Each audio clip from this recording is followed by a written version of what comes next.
আসতেও সংকুচিত বোধ করব। তো ওই জন্যই আমরা চাচ্ছি যে সবাই মিলে, কারণ এখন তো আপনার তো কোনো আমাদের মধ্যে তো কোনো এখন বিভেদ নাই, সব সব দল সব প্রশাসন সবাই একসঙ্গে কাজ করতেছে। তো সুতরাং আমরা আশা করি যে একটা আশানুরূপ অগ্রগতি হবে এবং প্রধান উপদেষ্টা এসে যে কাজের যে অগ্রগতি হয়েছে সেটা মানে চূড়ান্তভাবে দেখবেন এবং আশা করি আগামী বর্ষায়। আরেকটা জিনিস আপনাদের এই সুযোগে বলে নিই, সেটা হচ্ছে যে আমি বিদ্যুতেরও দায়িত্বপ্রাপ্ত উপদেষ্টা।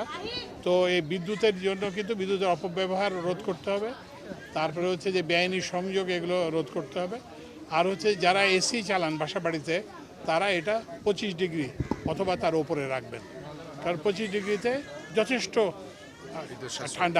ঠান্ডা হয় এবং এটা হলে বিদ্যুৎ সাশ্রয় হবে। এবং আপনারা দেখছেন সবাই বলছিল যে অনেক লোডশেডিং হবে, তো কিন্তু এই আজকে কত 7 রোজা ইনশাআল্লাহ এখন পর্যন্ত কোনো হয় নাই। আমরা আশা করি যদি জনগণের সহযোগিতা আমরা পাই তাহলে আমরা এই লোডশেডিং মুক্ত রমজান আমরা পালন করতে পারবো। আমি বলি এখন হচ্ছে যে এটা একটা কাজ, এই যে এখন যে খালটা রিকাভারি হচ্ছে পরিষ্কার হচ্ছে, এটা একটা কাজ। তারপরে এই যে দুর্নীতির বিরুদ্ধে যাওয়া, এটাও একটা কাজ। তো এটার জন্য আলাদা সংস্থা আছে, দুর্নীতি দমন কমিশন আছে, ওনারা এগুলো দেখেন। তো ওই জন্য আমরা এখন প্রথমে যার যেটা কাজ সেটা, মানে আমাদের কাজ হচ্ছে জলাবদ্ধতা করার জন্য ওনাদেরকে সহযোগিতা দেওয়া, কি বলে মেয়র মহোদয়কে, সিটি কর্পোরেশনকে এবং সিডিএ এবং কি বলে যে আমাদের জেলা প্রশাসনকে পানি উন্নয়ন বোর্ড সবাইকে সহযোগিতা দেওয়া। আর ওই যে দুর্নীতি যারা দেখার দায়িত্ব দুর্নীতি দমন কমিশন, তারা দুর্নীতি বিষয়টা দেখবেন। দেখেন আমি যদি দুর্নীতি দেখতে শুরু করি তাহলে এই কাজটা হবে না। তো ওই জন্য আমরা যার কাজ নিয়ে এখন এগুলো শোনেন, এগুলো অনেকগুলো জিনিস আছে। তো যেমন একটা জিনিস হলো যে মানে গরম কেমন হবে, তাপমাত্রা কত হবে, সেটার উপর একটা জিনিস নির্ভর করবে এক। তারপরে 2 নম্বর হচ্ছে যে আপনারা জানেন যে বিদ্যুৎ একটা 24 ঘন্টা 7 দিন 24 ঘন্টা, মানে এটা কোনো বিরতিহীন একটা সিস্টেম, 24/7 যেটাকে আমরা বলি। তো এটা তো যে কোনো জায়গায় যে কোনো কিছু খাওয়া হতে পারে। যেমন একটা জিনিস মানুষে ভুল করে যে বাতি না থাকলে লোডশেডিং, এটা কিন্তু না।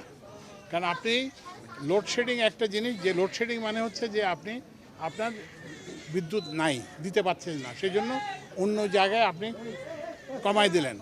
কিন্তু এটা ছাড়াও ধরেন আপনার এই ট্রান্সফরমারটা খারাপ হয়ে গেল, কারণ এটা 24 ঘন্টা চলতেছে, তো শুধু এটা খারাপ হয়ে গেলে তো আপনি বিদ্যুৎ পাবেন না, এটা কিন্তু লোডশেডিংয়ের জন্য না।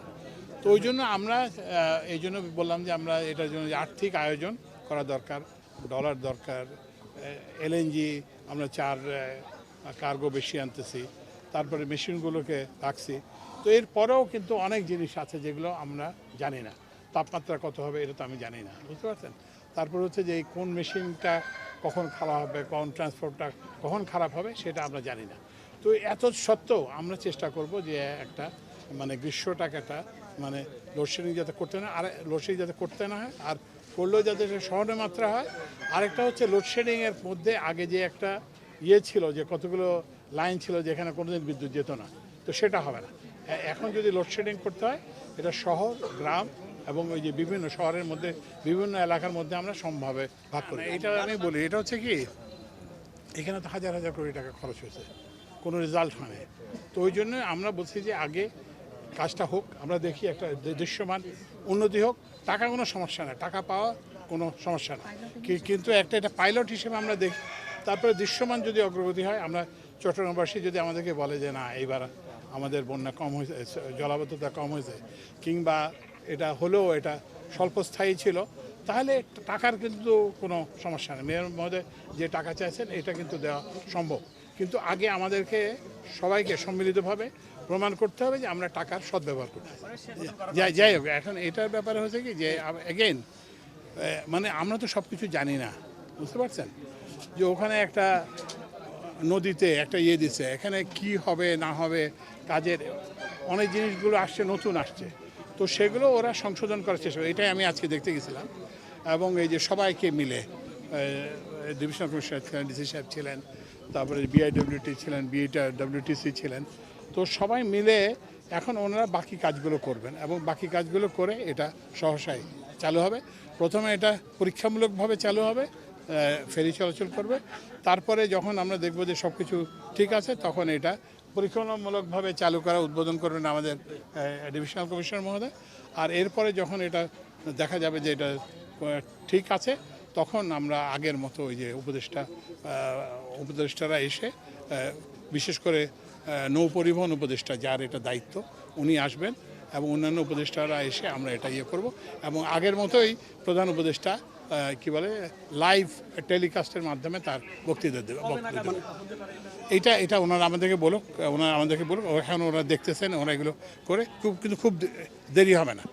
প্রধান উপদেষ্টা চট্টগ্রামে কখন আসবেন, এটা হচ্ছে যে আমাদের এই যে জলাবদ্ধতা প্রকল্পের সাফল্যের পরে অগ্রগতি আমরা যদি দেখি যে অগ্রগতি যদি দেখি, এবং আমরা যদি বৃষ্টি তো শুরু হয়ে যাবে কিছুদিনের মধ্যে, এপ্রিল মাস থেকে তো বৃষ্টি শুরু হবে, তো তখন তো আমরা একটু বেটার পজিশনে থাকবো। তখন আমরা যদি মনে করি যে না, এখন ওনার আসার মতো পরিস্থিতির সৃষ্টি হয়েছে, তখন আমরা ওনাকে আসতে বলবো, তখন উনি আসতে রেডি।